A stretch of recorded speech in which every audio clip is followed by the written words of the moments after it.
The Blue Five Black Disciples, or Bluefin Black Disciples, were formed sometime around the year 2000 as a breakaway faction of the Black Disciple Nation. The group was formed by Marvel Thompson aka Kingville. Kingville was second in command for the Black Disciples under Jerome Freeman before Freeman stepped down.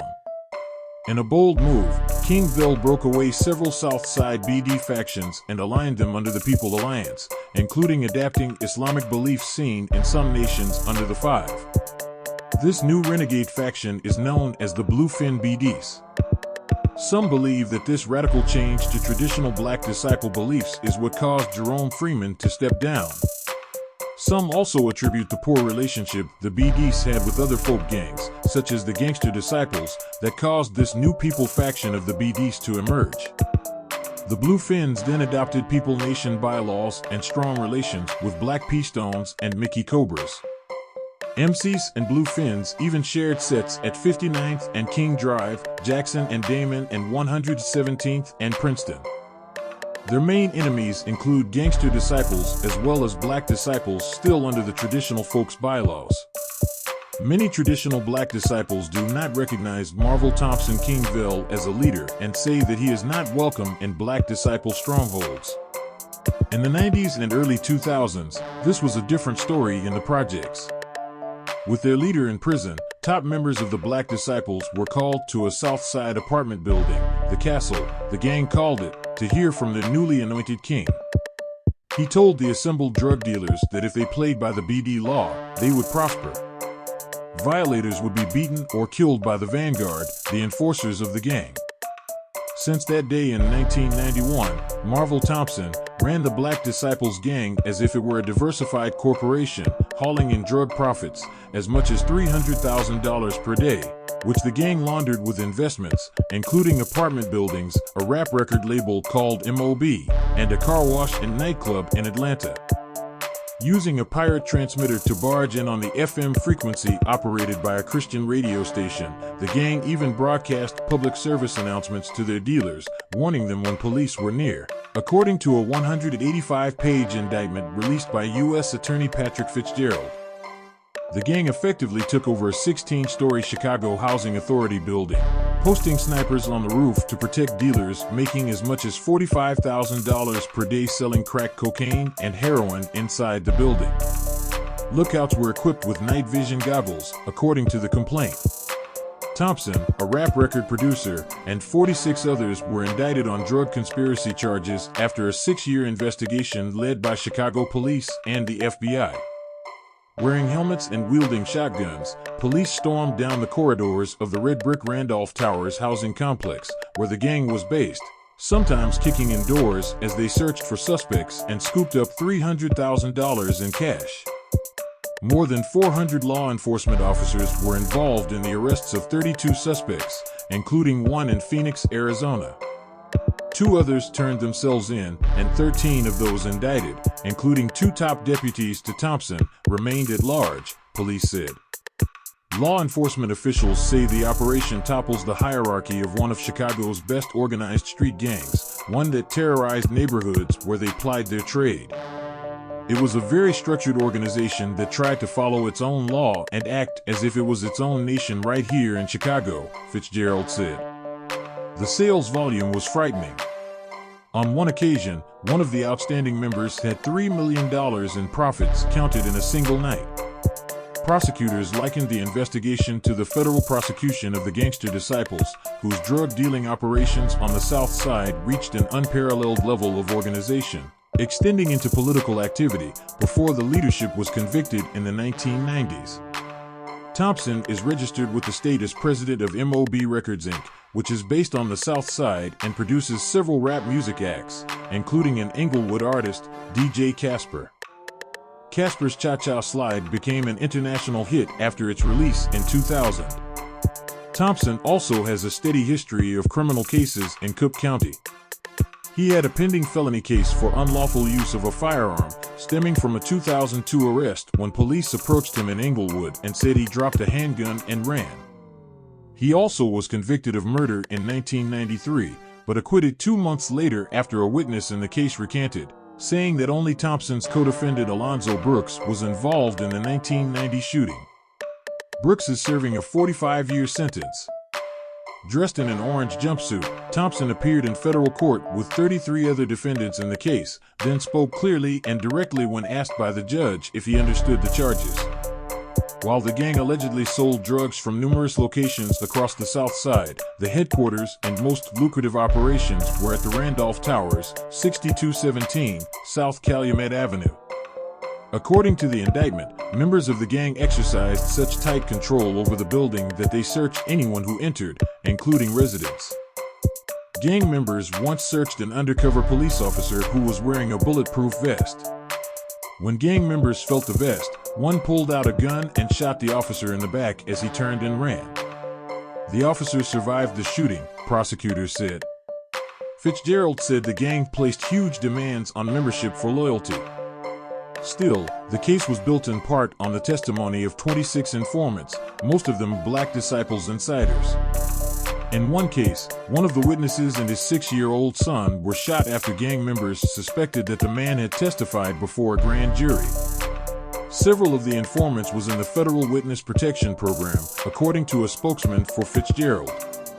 Although numerous members of the gang were arrested and charged with serious crimes over the last several years, prosecutors said, the organization continued to operate with a shocking level of audacity, including stealing the 104.7 FM frequency from a Christian radio station. In his own mind, Marvel Thompson was the self-styled Robin Hood of Inglewood, feeding the poor and encouraging kids on the South Side to stay in school. To federal authorities, though, he was the king of a violent gang involved in selling drugs and mortgage fraud. The FBI arrested Thompson in 2004. When he pleaded guilty the next year, he admitted only that he'd sold drugs. As far as the king and all that, I've told them 1,000 times that's not me. Still, Thompson got 45 years in prison. Now he's trying to get out, 22 years early. And he has written a letter to the judge who will decide whether to free him, saying he's sorry for his illegal misdeeds and for using drug profits to try to do some good. In my mind at the time, my criminal undertakings, and fruits thereof, were legitimately used to pay rent for poorer families, pay for clothes for poorer children, and buy them school supplies and otherwise aid financially those in need in the community, Thompson wrote. You cannot simultaneously build up and destroy that which you purport to love.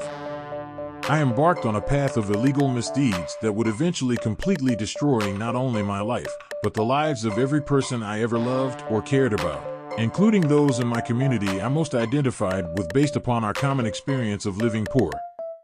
Thompson never admits in the letter that he was the leader of the Black Disciples, or, should I say, the Bluefin Black Disciples. The 9-page, handwritten letter to U.S. District Judge Elaine Bucklow is part of a recent court filing seeking Thompson's release under the 2018 First Step Act, which allows prisoners to seek sentence reductions based on changes in federal drug laws that came after they went to prison. Prosecutors oppose his bid to have his sentence, writing, Thompson led one of the largest and most violent gangs in the city. Gang activity and the gang lifestyle he championed continues to plague the communities he victimized. 3 of his co-defendants have been freed. And another top Black Disciples leader, Donnell Jahan, 52, got his 25-year sentence reduced to 20 years and is set to be released in 2025. Prosecutors routinely object to early release requests made under the First Step Act, which was passed with broad support that included Republicans, Democrats, Kanye West, and the ACLU. Despite that, federal judges in Chicago have approved more than 60% of the requests they have ruled on under that law, the Chicago Sun-Times reported. Thompson, being held at a federal prison in downstate Pecan, is among the most notorious of hundreds of Chicago criminals looking for a break under the First Step Act. In the 1990s, he became king of the Black Disciples, one of Chicago's biggest gangs. Now the gang is splintered into factions, but back then, Thompson was the unquestioned boss. The case against Thompson showed he ordered a member of his gang to be shot in the hand for disobeying an order, and his underlings were accused of beating and killing gang members who didn't follow the rules. In his letter, Thompson said he was raised by a single teenage mother. He wrote that their belongings got tossed out when they were evicted for not paying rent and that older criminals became his father figures. They believe, just as I, once, that positive change can come from illegal means, he wrote. I have come to know that that is an illusion. In prison, Thompson said, he's learned carpentry, plumbing, and electrical skills and hopes to return to his family and work in community outreach. I realized that I needed to contribute to the efforts to curb the violence that the people of my community were inflicting upon each other, he wrote. And Thompson said that, if he goes free, he won't return to the gang, not that he could. After cooperating with prosecutors, my cooperation with the United States government has been made public, which fully and finally severed my criminal ties. A federal judge in Chicago cut the former king of the Black Disciples' 45-year drug conspiracy sentence by a third Tuesday but wouldn't free Marvel Thompson. U.S. District Judge Elaine Bucklow reduced the sentence of the ex-leader to 30 years after he filed an appeal under the Federal First Step Act and apologized for his crimes. Bucklow, who had sentenced Thompson in 2007, said in her ruling Tuesday that he appears to have led a productive life in prison and said that figured into her decision. But Bucklow wrote that she still needed to promote respect for the law, impose just punishment, and provide adequate deterrence. She said these interests would not be served by slashing his sentence further and releasing him as he wanted. In a letter to Bucklow, Thompson, 52, had said he was sorry for his illegal misdeeds and the Robin Hood persona he took on in Inglewood, where he told the judge he'd paid rent for poor parents and bought clothes and school supplies for their children. He acknowledged, you cannot simultaneously build up and destroy that which you purport to love. Throughout the years, the blue-finned Black Disciples faded away, although some original members from the early 2000s still represent the People Alliance as well as Islamic beliefs. These members were the originals from the 63rd and Calumet buildings. The BDs are original folks gang who always been folk, despite the temporary splinter attempted by Marvel Thompson. This splinter was at its peak only for a few years before 99.9% of all BDs continued to represent the six-pointed Star of David. Although a bold attempt to change the originality of the BD Nation was done by a leader who ended up as a government informant begging to be released from federal prison, the BD Nation still is and always been one of the kings of the folk nation.